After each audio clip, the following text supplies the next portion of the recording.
An object of mass 5 kilograms is lying on a rough surface with inclination to the horizontal theta, where tan theta is 3/4. It is released from rest, and after travelling for 10 meters, it has attained a speed of 8.4 meters per second. Find the coefficient of friction between the object and the plane. So this is theta, and this is our object. So 5g would be the weight, and then we'll have components so that this is 5g cos theta, this is 5g sine theta, and of course there'll be a normal reaction here and a frictional force acting this way, and once we've got all those on we can ignore that. Okay, so we know that n is equal to 5g cos theta because there's no resultant force this way. And if we just think about that tan theta is 3/4 for a moment, so 3, 4, this is theta, it's a 3, 4, 5 triangle, so therefore cos theta is 4/5 and sine theta is 3/5, so we don't need to use the calculator to get an angle there. Okay, so the resultant force down the plane is going to be 5g times sine theta, take away mu times n, which is the frictional force. So that's going to be mu times 5g times 4/5,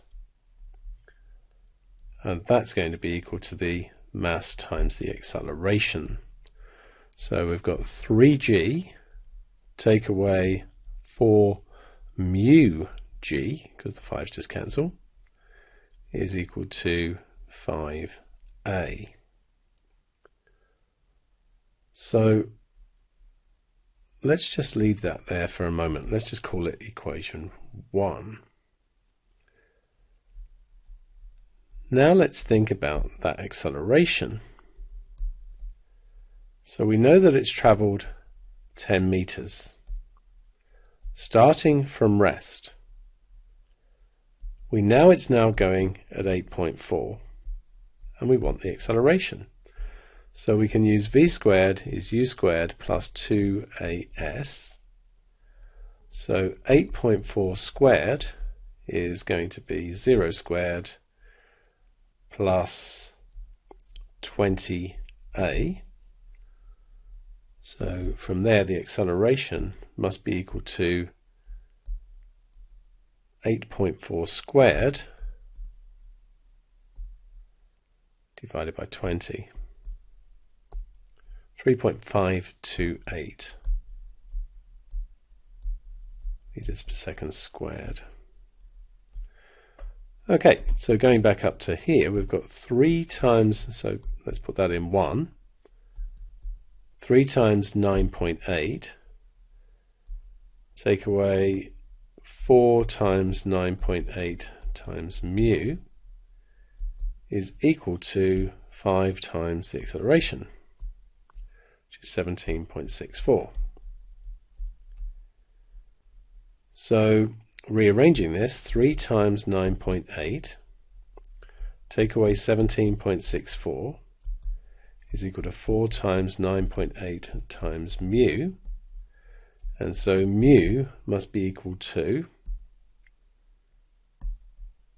3 times 9.8 take away 17.64 all divided by 4 times 9.8, and that gives us 0.3.